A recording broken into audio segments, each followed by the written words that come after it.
Olá, muito boa noite aos ouvintes do programa Justiça e Conservação, nessa nossa reestreia em 2024. Boa noite a todos, o programa agora volta diferente, sempre às terças e quintas, a partir das 6:30 da tarde. E hoje, nessa reestreia, nós temos uma convidada muito especial, a jornalista Sônia Bride, especializada em jornalismo ambiental, que há décadas trabalha com este tema.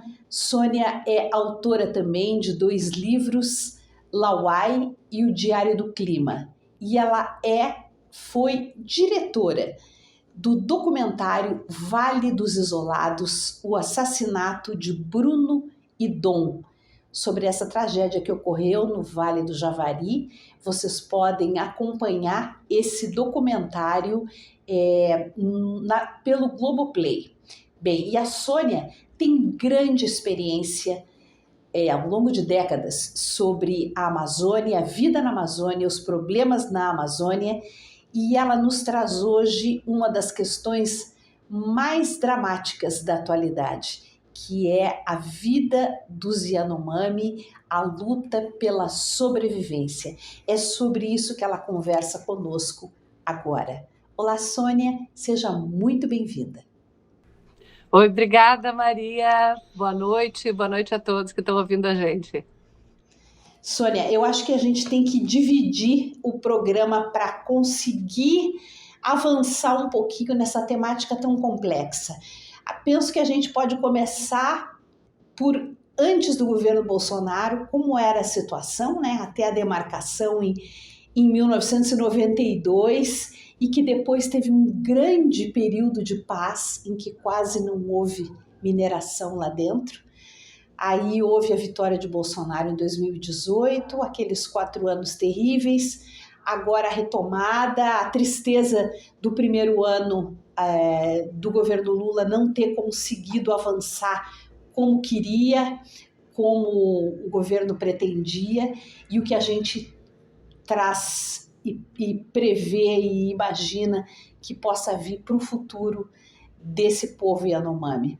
Vamos começar do começo, Sônia? Vamos começar do começo. Ali nos anos 80 houve uma grande invasão da terra Yanomami. Calcula-se que naquela época tinha 20 a 30 mil garimpeiros lá dentro, massacres, morte, enfim, uma situação muito parecida com o que se viu agora, só que num contexto que era de uma tecnologia diferente. Era ainda garimpeiro com bateira, garimpeiro com ferramentas manuais, né? E quando foi demarcada a terra, quem era o presidente da FUNAI na época era o Sidney Possuelo, e o Sidney montou um grande esquema de desintrusão, e eles, com as Forças Armadas e a FUNAI e a Polícia Federal, eles foram destruindo pistas, eles foram expulsando os garimpeiros, e o garimpo ele nunca zerou lá dentro, nunca zerou. O território Yanomami é do tamanho de Portugal, tem lá dentro 3 batalhões especiais de fronteira do Exército, mas é uma área muito difícil, né, de você patrulhar, de você fiscalizar, é grande, é montanhoso, é uma Amazônia de montanhas, onde os acessos são muito mais difíceis e tal. Mas ele ficou muito perto do zero. Tinha um garimpinho pequeno ali, depois vinha a polícia ali, estourava aquele garimpo pequeno, vinha outro ali. Então, ficou muito pequeno. Em 2016, logo após o impeachment, naquele processo, o garimpo começou a voltar. E começou a voltar com muita força. Já voltando com frotas de helicóptero, de avião, com gente armada, com maquinário pesado sendo levado lá para dentro, investimentos de milhões de reais, um garimpo com característica industrial. Crime ambiental, crime de supressão de patrimônio da União, porque o ouro e a casterita são pertencem à União. Ao contrário do que as pessoas ficam falando, essa bobagem de é muita terra para pouco índio, para que tem que dar essa terra para o índio? Ele vai... Os indígenas, eles não são os proprietários da terra. A terra pertence à União. Eles são os guardiões, que fazem usufruto dessa terra e têm direito a ela sem destruí-la, sem destruir a floresta. E aí começa esse processo e há um estouro do garimpo lá dentro. O que muita gente tem dificuldade de entender é como isso impacta a vida das pessoas. Você imagine que chegou um momento dentro da terra indígena Yanomami em que havia pelo menos um garimpeiro para cada indígena. Em que você pega os rios e os igarapés e você começa a minerar ali e aquele rio morre. Ele morre. Ali não tem mais peixe, ali não tem oxigênio direito, porque vai revolvendo o fundo, né? Vai enchendo de sedimentos, vai mudando o curso do rio. E aí você não tem mais peixe e você não tem água limpa para beber. Porque não é só o leito do riozinho principal. Eles vão pegando como o ouro ele drena, né? Eles vão pegando cada igarapé, cada riachinho, cada afluente, cada riachinho, cada afluente, e vão dragando, e vão matando. E as pessoas vão ficando sem ter água até para beber, água limpa para beber. Eles chegam com práticas de higiene que não são as práticas que os indígenas têm. Eles sabem se cuidar para não contaminar a água que eles bebem. Então, verminose tão grave a ponto de ter crianças botando vermes pela boca. Crianças que tiveram o intestino perfurado pelos vermes. Aí eles chegam e você sabe que o mosquito da malária, ele gosta muito das áreas de borda de floresta. Eles não gostam da floresta profunda. Eles ficam na borda da floresta. Quando chega o garimpo, ele vem com desmatamento. E essa borda de floresta, onde cresce o mosquito, ela vai se multiplicando. E o mosquito vai se reproduzindo. E os garimpeiros chegam contaminados com malária, porque eles também têm muita malária. Eles chegam contaminados. E aí há uma contaminação das comunidades indígenas. Quando eles chegam, eles tomam o posto de saúde e eles tomam a pista, que é a pista onde chega a saúde. Aí os profissionais de saúde não têm mais acesso àqueles lugares. Então, eles trazem doenças, eles trazem malária, eles tiram a segurança alimentar, a segurança hídrica e impedem o serviço público. Isso estava acontecendo em larga escala, mas para você ter uma ideia, durante os 2 últimos anos do governo Bolsonaro, foram quase 150 aviões e helicópteros destruídos pelo IBAMA, e isso não fez nem cosquinha na estrutura do garimpo. 150 helicópteros e aviões, entre os apreendidos e os destruídos. E foi assim que se foi construindo essa tragédia. Eu estive numa aldeia em que eles disseram, o garimpo veio, ele fez buraco na nossa roça. Pegou a roça dos Yanomami, achou que podia ter ouro ali e foram escavando. E aí ficam os Yanomami numa situação, eles dizem assim, mas eles gostam do garimpo, eles ajudam o garimpo, eles ficam sem alternativa. Se eles não ajudarem, eles não têm comida, eles ficam dependentes. É a mesma estrutura do tráfico em algumas comunidades do Rio de Janeiro, que o serviço público não está lá e os criminosos assumem um papelzinho de benfeitores, quando na verdade não são benfeitores coisa nenhuma, né? E então essa situação foi se agravando a tal ponto que a gente chegou em janeiro do ano passado, eu estava indo para a terra Yanomami desde 2021, com bastante frequência, mas eu não consegui entrar no território. Eu acompanhava o IBAMA, a Polícia Federal, em ações pontuais, ali nas margens, eles entravam, eu não podia ir junto. É claro, havia todo um esquema para dificultar o trabalho da imprensa ali, né? O Alexandre Rissayasso, em 22, conseguiu entrar no território, junto com o Júnior Yanomami, e ele mostrou o que estava acontecendo da fome. O governo Bolsonaro sabia exatamente o genocídio que estava em curso. Chegou a ser apresentada uma proposta de intervenção que foi vetada. O governo Bolsonaro escolheu permitir que aquilo continuasse como estava. Eu volto a lembrar que tem 3 pelotões especiais de fronteira do Exército dentro da terra Yanomami. Para você chegar a esses pelotões, você passa por cima do garimpo. É impossível não ver. Se isso estava acontecendo tão livremente, com garimpo, crime organizado, um crime transfronteiriço, os logs dos aviões apreendidos e destruídos, eles mostram que aquela fronteira é uma buraqueira com a Venezuela, com a Guiana. Uma buraqueira de contrabando desse ouro, da cassiterita e tudo. O que é que isso significa para a nossa segurança nacional? E estava acontecendo ali, debaixo dos olhos das Forças Armadas brasileiras, sem que nada fosse feito. Quer dizer, se nada estava sendo feito, é porque havia ordem para que não fosse feito, porque, tanto quanto se sabe, militares cumprem ordens. Mas a gente não tem, eu não posso afirmar isso porque eu não tenho como, né, provar, não há nenhuma ordem por escrito a que a gente tenha tido acesso.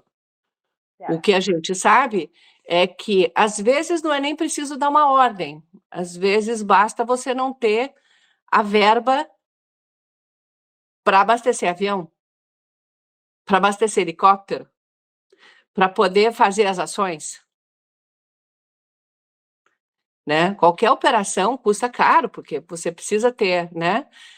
Mas há casos, por exemplo, depois agora agora já no ano passado, depois do plano de emergência e de entrar IBAMA e todo mundo para tentar fazer a desintrusão, o IBAMA botou um correntão na entrada do rio Urariquera, que é um dos principais acessos, onde ainda você tem um acesso fluvial que vai até boa parte da terra indígena.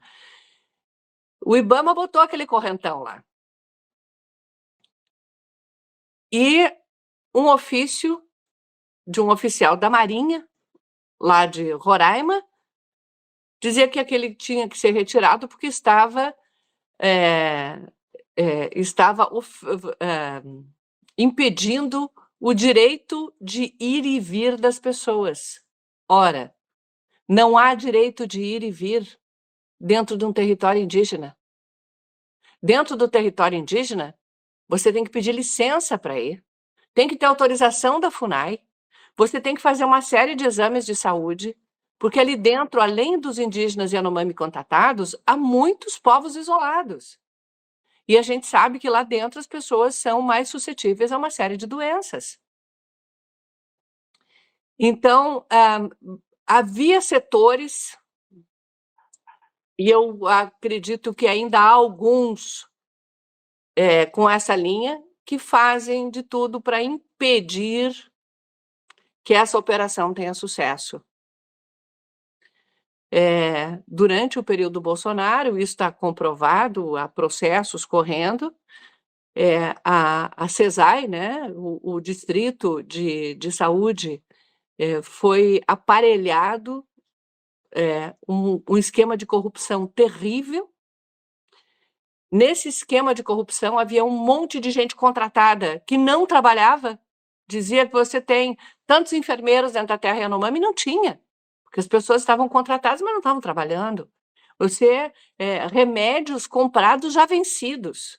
Esses remédios foram encontrados, agora descartados, né? Escondidos. Um esquema de corrupção terrível usando a saúde Yanomami. Todas essas coisas estão vindo à tona. Durante enfim, janeiro do ano passado, quando começaram a circular umas fotos muito, muito, muito fortes, tiradas por profissionais de saúde lá dentro, mostrando os casos extremos de desnutrição, teve esse plano de emergência de saúde Yanomami. O presidente Lula foi para lá, foi com uma comitiva, anunciou uma série de ações, e no primeiro semestre do ano passado, isso andou bastante. Andou bastante, a coisa evoluiu, mas quando chegou no segundo semestre, as coisas começaram a se desmobilizar. E é assim que a gente chegou no final do ano, houve um avanço grande e depois houve um retrocesso. Eu estive lá em janeiro de 23 e em janeiro desse ano. A situação ainda é muito grave, mas não é a situação que estava um ano atrás. Teve bastante avanço. Eu encontrei várias comunidades que já estão plantando, porque teve desintrusão, eles estão conseguindo plantar roça. Mas eles precisam de ajuda até que a roça cresça. Uma boa roça de aipim leva 1 ano e meio, 2 anos para você poder colher, né? E eles, sem ajuda de suporte vindo de fora, eles estavam colhendo os aipinzinhos desse tamaninho assim para poder fazer farinha, né? Quando a gente sabe que lá dentro você colhe cada aipim imenso, né? Então, há um longo caminho para se percorrer, e há uma série de obstáculos para se vencer. Eu tenho assistido os podcasts feitos pela Natuza Neri. O assunto, ela tem tratado bastante desse tema Yanomami, se ampara muito nas reportagens que você e o Paulo Zero têm feito lá na região, também no pessoal, nas reportagens dos jornalistas da agência pública. O pessoal do Instituto Socioambiental, ela se vale também das entrevistas com gente da área jurídica, com gente da área técnica. Enfim, é um trabalho muito bem embasado. E ela tem levantado a questão, junto com o pessoal da agência pública, de que dentro do próprio governo federal, na atualidade, tem sido encontradas muitas dificuldades para avançar na questão Yanomami, tanto que agindo de uma forma polida, política e diplomática, alguns ministérios estão pedindo uma certa independência do Ministério da Defesa para poderem agir. É assim que está acontecendo, Sônia? Exatamente. O que está acontecendo é que o território Yanomami é muito grande. Para se chegar dentro do território, você tem que chegar nas pistas de pouso, e muitas das aldeias você só chega de helicóptero. Muitos pontos do garimpo só de helicóptero. Para alcançar esses lugares, é preciso helicóptero de longo alcance. Para pousar nessas pistas, levando equipamentos e coisas necessárias, tanto para o combate quanto para assistência, você precisa ter aviões que levem uma determinada carga, que sejam, que tenham capacidade de pouso em pistas que são mais rústicas, né? Quem tem esse tipo de equipamento são as Forças Armadas. Para operar dentro da terra Yanomami, saindo de Boa Vista, você tem que usar um Black Hawk, um Super Puma, que são os helicópteros grandes das Forças Armadas. Veja, por exemplo, durante os primeiros 6 meses, teve um ponto lá dentro do território em que o IBAMA montou uma base. O IBAMA tem helicópteros menores, né, que tem menos autonomia, menos alcance, digamos, dentro do território. Aí o IBAMA montou essa base, e essa base ficava guardada pelas Forças Armadas, e ali tinha combustível para reabastecer. Então, você não precisa ir a Boa Vista e voltar, vai a Boa Vista e voltar. Fica mais barato, né? E você aumenta muito a eficiência do combate ao garimpo. Essa base foi desmobilizada pelas Forças Armadas.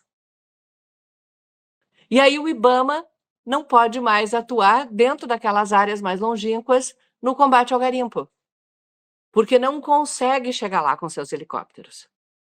E foi apresentada Desculpe, Sônia, foi apresentada uma explicação para desmobilizar essa base? Verba. Queriam tantos milhões por dia para manter a operação. Só que os outros ministérios fizeram as contas e viram que, se alugarem privado, helicópteros de melhor alcance, aviões e tudo, conseguem fazer essas mesmas coisas com menos dinheiro, com um custo menor. Então, eles começaram a pedir isso para o governo federal, e o governo federal, diante dessas resistências, das dificuldades que as Forças Armadas apresentam, algumas são questões técnicas, a burocracia das Forças Armadas, que para mobilizar tem todo um procedimento, é caro. Aí o governo federal acabou concordando, e algumas agências que hoje não têm estrutura passam a ter uma estrutura, passam a ter. Estão sendo feitos, né, contratos para aluguel de helicópteros de maior alcance, aviões, horas de voo e tudo mais, para garantir a entrega dos alimentos, para garantir a segurança dos postos de saúde. Teve um posto de saúde que eu fui, por exemplo, que foi tomado no começo do ano passado, foi tomado do garimpo. O garimpo estava lá e estava usando a pista e tudo. E aí, o que aconteceu? Quando houve essa desmobilização das Forças Armadas, os garimpeiros foram lá, botaram fogo no posto de saúde e hoje não tem mais. Nós fizemos uma parada lá com o pessoal do IBAMA, num esquema assim muito rápido, só porque é um lugar muito perigoso, né? Só para a gente registrar.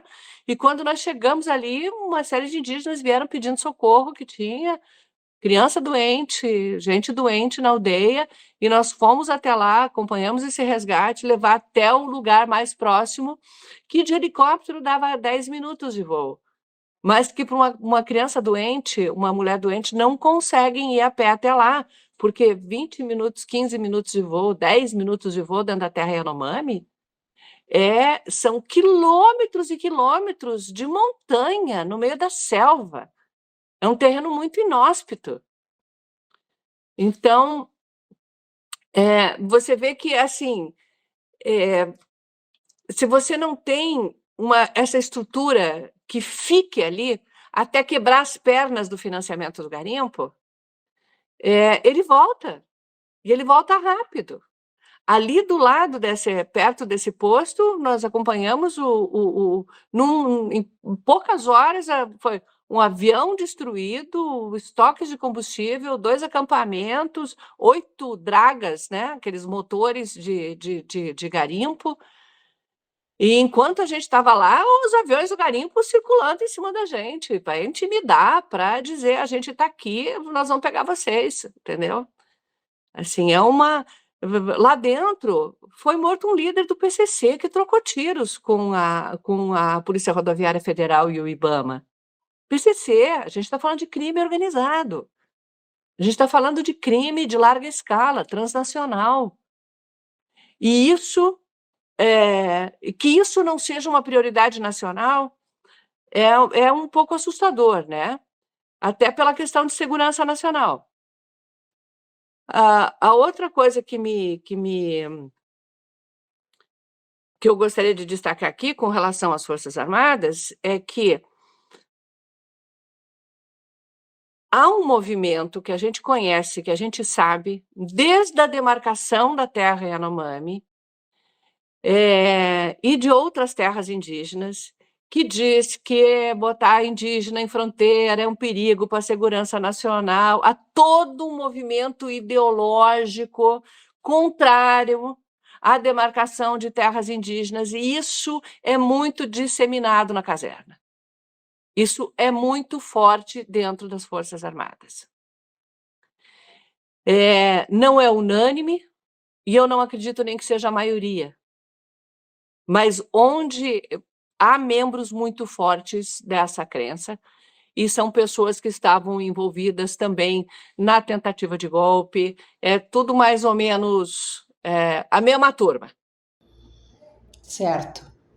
A gente percebe, Sônia, que houve uma mudança, houve uma contaminação ideológica, se é que a gente pode dizer assim, de parte, pelo menos, de membros que têm papel decisório nas Forças Armadas, e isso pode ter sido decisivo. Isso pode ter sido decisivo, sim.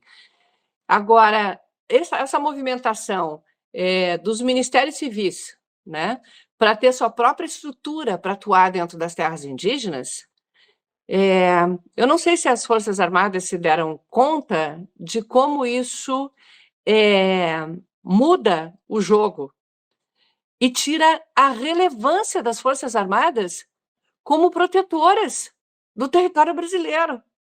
Porque ali trata-se de proteger o território brasileiro contra o crime. Contra um crime que atravessa fronteiras.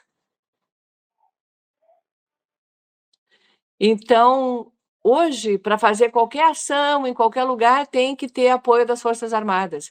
E durante todo esse processo, durante o governo Bolsonaro, eu acompanhava o tempo todo. Faz-se um projeto, faz-se um plano de uma operação, faz-se um plano de ação, pede-se apoio das Forças Armadas. No dia da operação, está todo mundo lá, está a Polícia Federal, IBAMA, ICMBio, FUNAI, todo mundo. E as Forças Armadas dizem assim, não deu para disponibilizar o helicóptero.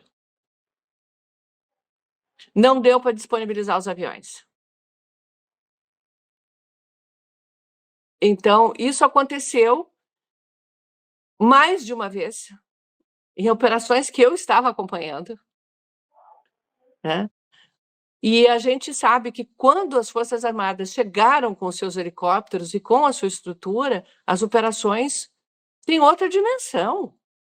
Eles são fundamentais nesse processo, né? Eu acompanhei uma operação, duas grandes operações em que as Forças Armadas estavam envolvidas, uma na Terra Caiapó e outra na Terra Munduruku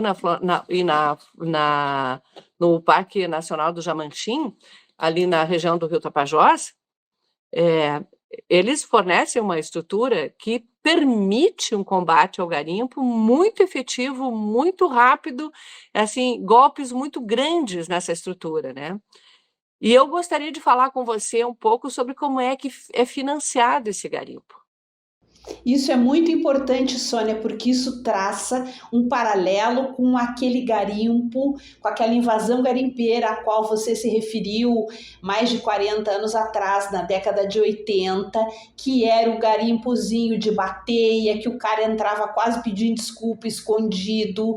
Raramente havia algo muito mais grave, até porque os deslocamentos dos próprios garimpeiros eram menores. Mas hoje em dia, o que me parece, isso que você chamou de garimpo industrial, vem subvencionado por uma força de dinheiro ilegal, fortíssima, uma montanha de dinheiro que vem do tráfico. Eu acho que essa é a diferença. E não só do tráfico. Eu queria fazer um paralelo aqui, assim, há dinheiro do tráfico, há dinheiro de grandes empresas legalizadas e tal, que estão botando dinheiro no negócio ilegal. E isso as investigações da Polícia Federal têm demonstrado muito claramente. Mas há dinheiro, durante as grandes navegações, ali final do século XV, século XVI, o que as pessoas faziam? Se juntavam, né? Juntavam um monte de dinheiro, construiu um navio, enchia de mercadorias e aquele navio saía e era um empreendimento de risco. Se voltasse, voltava com muito lucro. Se desse errado, paciência, perdiam a grana. Tem muito disso acontecendo no garimpo no Brasil hoje. Famílias de classe média, média alta, pequenos empresários do Brasil inteiro, especialmente do sul do Brasil, estão se cotizando para botar dinheiro no garimpo. Porque o retorno é alto, a pena é baixa. O crime ambiental, hoje, ele tem uma pena ridícula. Se você considerar o tanto de mortes que ele provoca, tanto no local onde ele é cometido, como em locais distantes por causa das consequências de mudanças climáticas e tudo mais. Ou de mudança de regime de chuvas, enfim.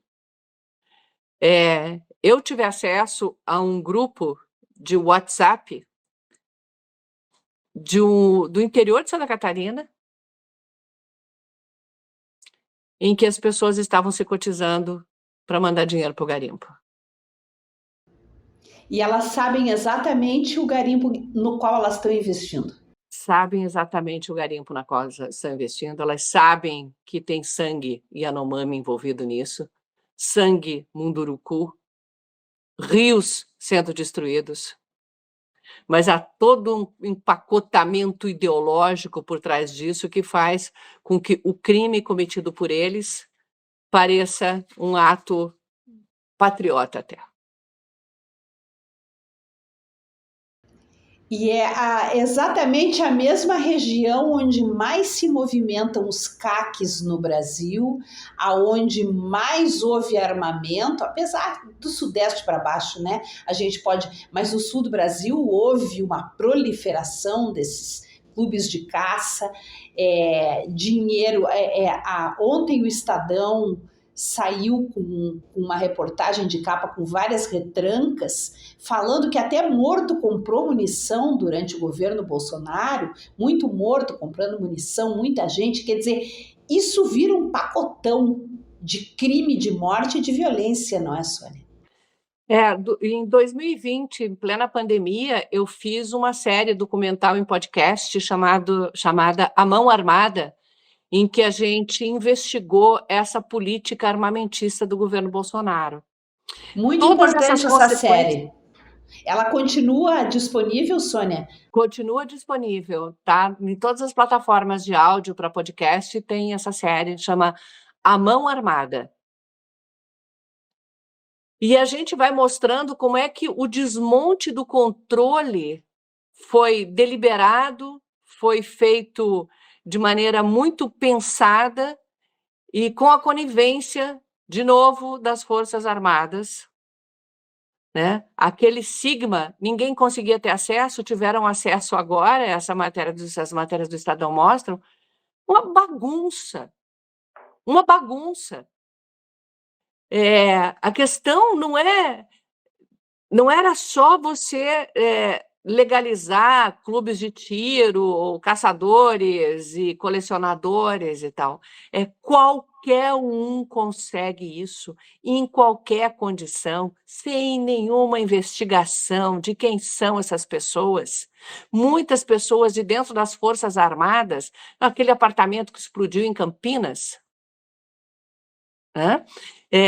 estocando armas, estocando munição, o crime organizado se valendo de laranjas para se armar legalmente. E barateou o crime. Barateou absurdamente. Quanto custava trazer um fuzil de fora do Brasil, todos os intermediários, os riscos e tudo, agora você vai na loja e compra. Então, isso criou uma insegurança no Brasil terrível, com o discurso de que mais armas, mais segurança, mais isso e mais aquilo, né? E hoje você vê que muitas armas apreendidas também no garimpo são armas compradas legalmente. É um pacote gigantesco de morte. Agora a gente voltou lá na terra Yanomami em janeiro e encontrou uma situação melhor do que estava antes, mas ainda bem longe de ser a situação que a gente gostaria de ver dentro do território brasileiro, com respeito às pessoas, com atendimento e tudo mais. Eu acho que houve ali uma série de coisas que levaram a essa situação. Uma delas foi esse desmonte, né, ali da estrutura que as Forças Armadas estavam tendo de apoio, mas não só isso. Né? Os Yanomami, eles reclamam que a organização do esquema de saúde não é suficiente para o que precisam. A saúde diz que não consegue levar os profissionais e os medicamentos a todos os lugares por falta dessa estrutura de aeronave, de helicóptero. Então, há uma falta de uma coordenação central, sabe? Uma autoridade central ali, que coordene todos os atores envolvidos de modo a tornar mais eficiente esse trabalho. Porque a gente sabe que numa crise desse tamanho, boa vontade, boas intenções, sozinhos não resolvem. Você precisa ter bom planejamento, você precisa ter uma boa coordenação logística, você tem que ter gente que entende do riscado trabalhando ali. E agora, com a montagem dessa casa de governo em Roraima, talvez essa estrutura comece a ficar mais azeitada para ficar mais eficiente. E há uma necessidade assim desesperadora de que se torne mais eficiente. No ano passado, o número de mortes contabilizada passou o número de mortes do ano retrasado, ou seja, o último ano Bolsonaro oficialmente teve menos mortes do que o primeiro ano Lula. É compreensível quando o Ministério da Saúde disse: eu não chegava nas aldeias, eu não chegava nos lugares.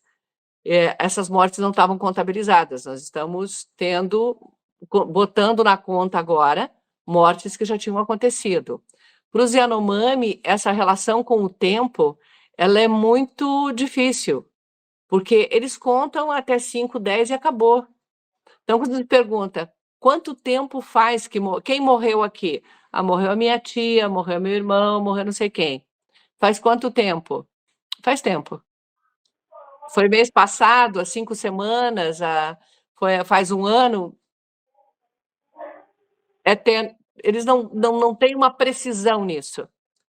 Então, só a partir do momento em que você passa em todas as aldeias, que você chega a todos os polos de saúde, você contabiliza todas as mortes ocorridas e vai registrando, porque eles têm, né, o registro das pessoas e tal, né? Quem verifica essa morte, confirma que essa morte aconteceu, está lá no livro, né? De maneira que não há duplicação de morte, por exemplo. Isso não acontece porque há um sistema de registro, né? A partir disso tudo feito em todos os pontos, é que a gente vai saber quantas pessoas estão morrendo por ano daqui para frente.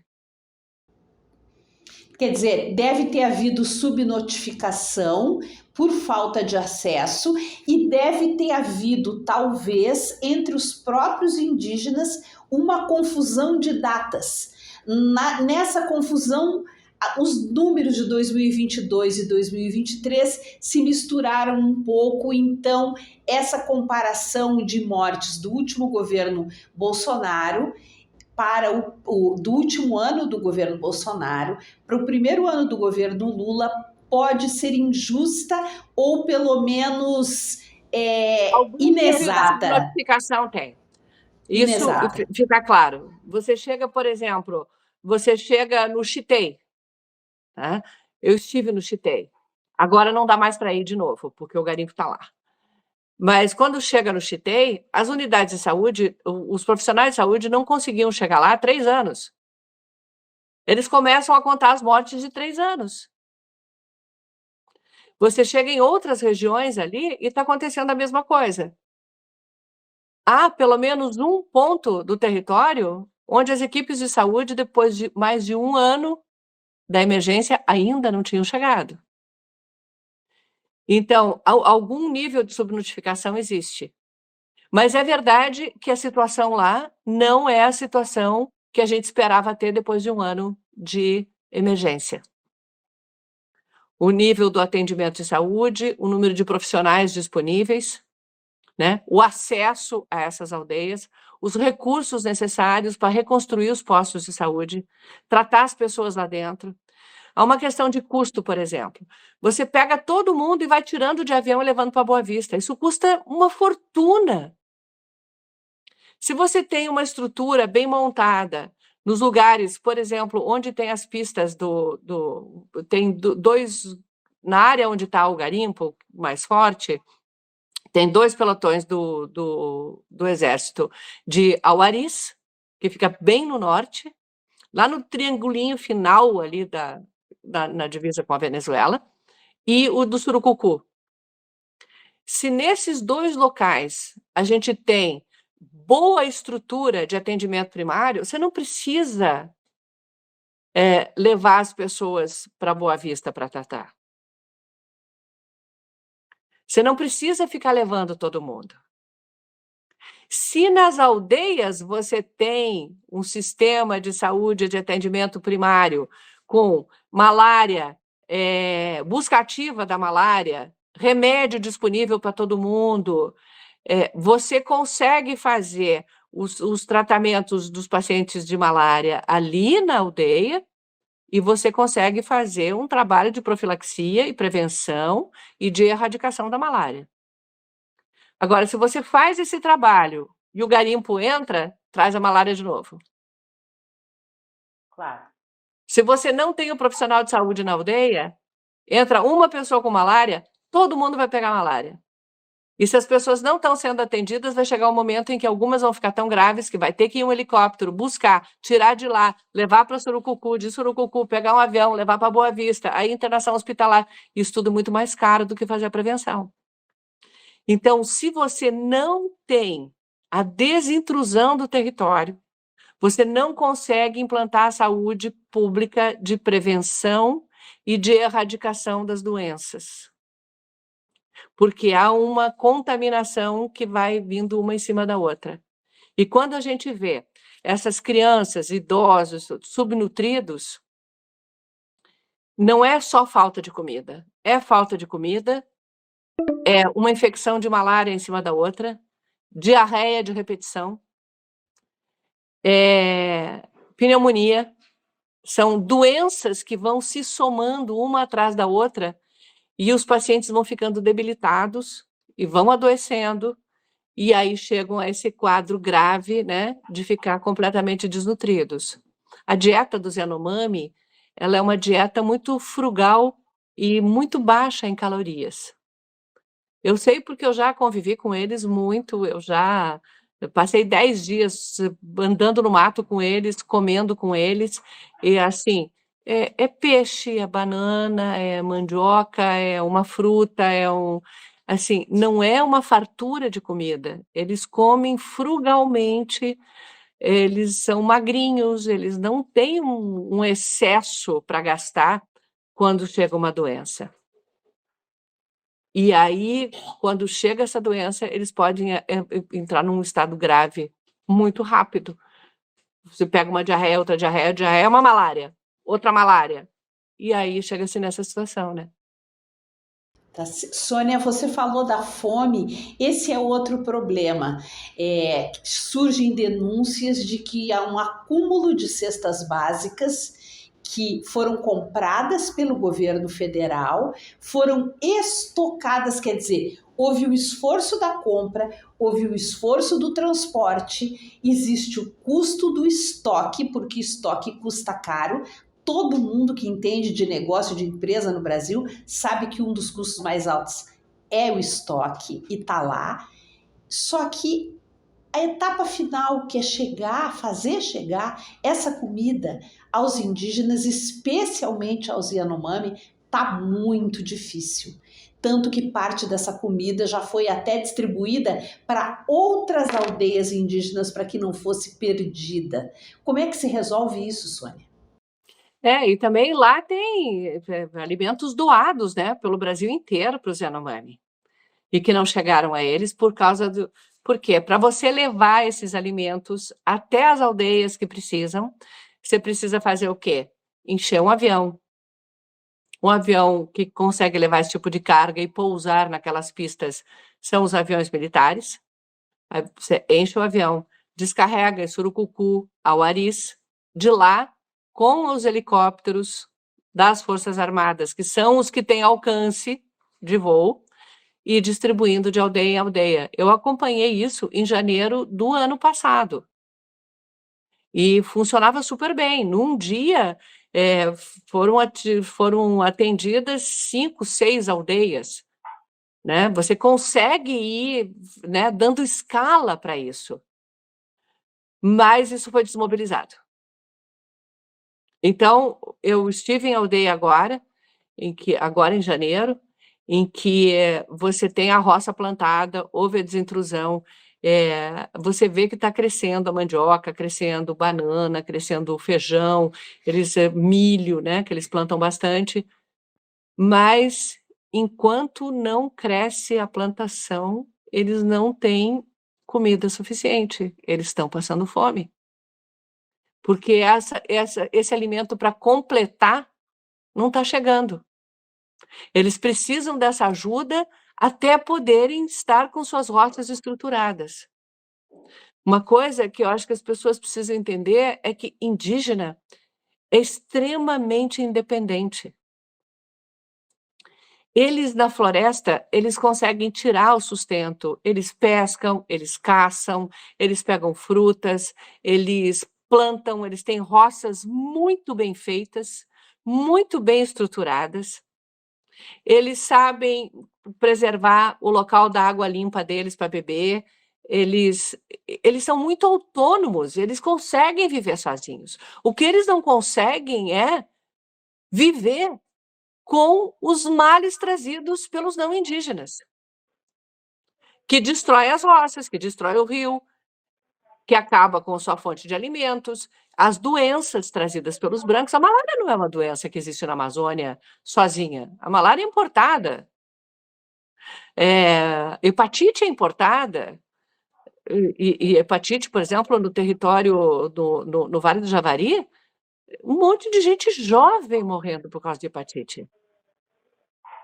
Né? O Paulo Marubo, que era presidente da Univaja, morreu de hepatite há pouco tempo, jovem, uma liderança muito bem formada, uma pessoa com tudo pela frente, morreu por causa de uma hepatite.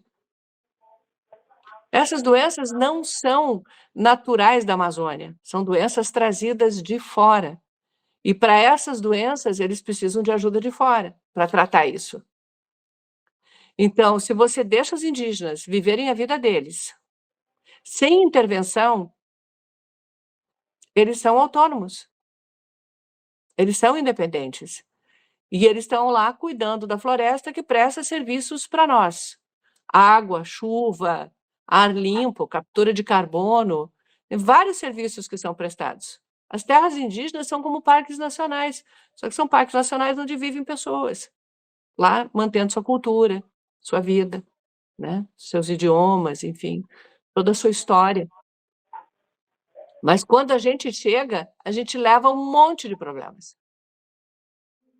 E esses problemas dos brancos, né, como eles chamam, são problemas que precisam de solução dos brancos.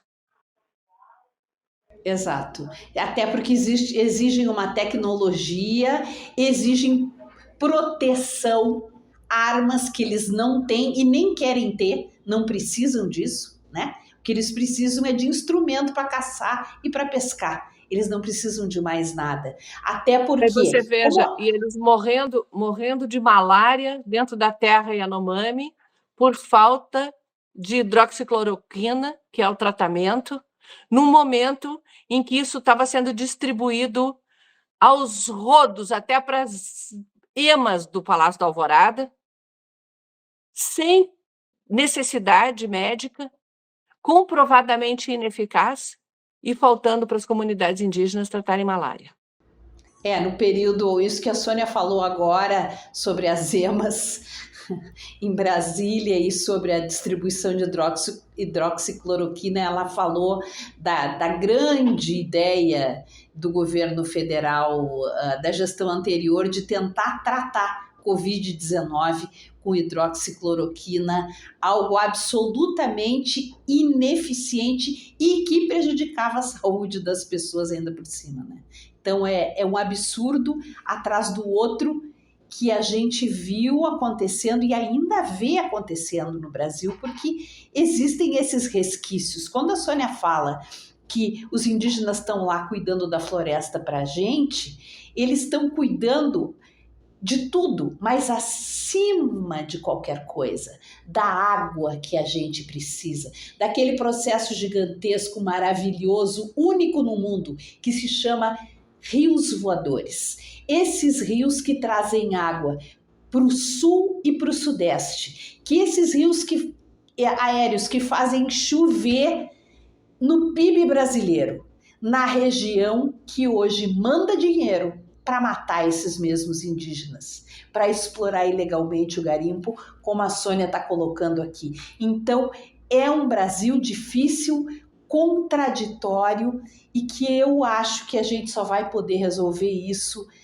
com muito tempo, com força, com controle do governo, mas com força, eu digo, da lei, mas também com educação, né, Sônia? Isso só pela educação. Eu acho que assim, o agro brasileiro ele se valeu muito da ciência para se tornar eficiente, né? Foram as pesquisas científicas que fizeram possível, que tornaram possível plantar no cerrado, ter 3, 4 safras por ano e tudo mais. Ele precisa ouvir a ciência e entender quanto ele vai ser prejudicado com a destruição da Amazônia. Não adianta avançar com mais área agricultável na Amazônia, porque você vai perder as áreas agricultáveis do Sul e Sudeste e do Centro-Oeste, principalmente. Com certeza. E isso é muito grave, porque é um tiro no pé, é agir contra os próprios interesses.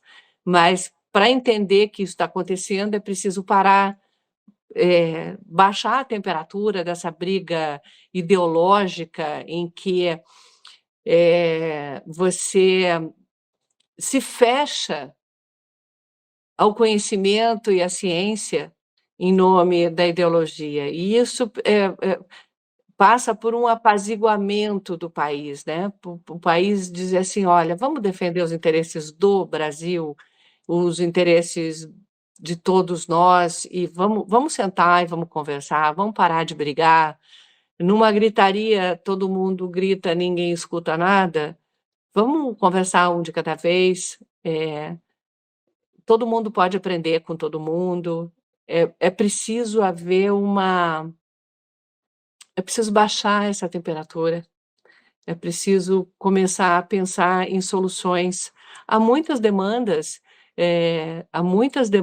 que são feitas pelo pessoal do agro, por agricultores, e assim, tem o agro grande, aquele agro imenso das centenas de milhares de hectares, mas grande parte do pessoal que vive da agricultura no Brasil são pequenos e médios produtores, né? E muitos deles têm reivindicações que são bastante legítimas e que precisam ser ouvidas também. Gente que produz a comida que a gente come. Produz a comida que a gente come e que produz, né, riqueza para o país e que alimenta outros povos fora do Brasil também e que tem dificuldades e que tem desafios, né?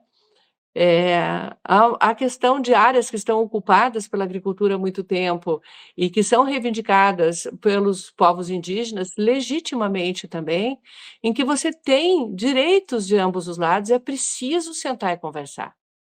Não é com briga, não é com tiro, não é formando milícia de fazendeiro, nem formando milícia do outro lado, que se vai resolver isso. É preciso conversa, diálogo, solução que atenda as pessoas, que seja justa, né? E que permita que as pessoas possam viver um pouco em paz e tocar suas vidas e planejar seu futuro, né? Eu entendo que há muitas regiões do Brasil onde as pessoas estão muito tensas, estão muito sofrendo, né? Porque, por um lado, está muito claro que as mudanças climáticas estão afetando as lavouras, ninguém gosta de perder sua safra, é um sofrimento muito grande, né, quando acontece isso. Então, é preciso um apaziguamento, sabe? Um chegar junto para buscar soluções. E soluções que sejam justas para todo mundo. O Brasil, ele é muito eficiente em construir injustiças. A gente precisa buscar essas justiças, buscar construir parcerias e menos divisões, né? Sônia, você acha que e essa mensagem de paz e essa mensagem dos indígenas Yanomami que a gente viu lá na Marquês de Sapucaí, no Salgueiro, no desfile que você estava lá, né, junto com as lideranças indígenas, que tem uma parte da letra tão bonita, Iatemi Shoah, que na língua Yanomami quer dizer eu ainda estou vivo. Isso passou, isso passa, a arte, a cultura, isso também vai poder ajudar os Yanomami nessa progressão, nesse caminho. Você acredita nisso?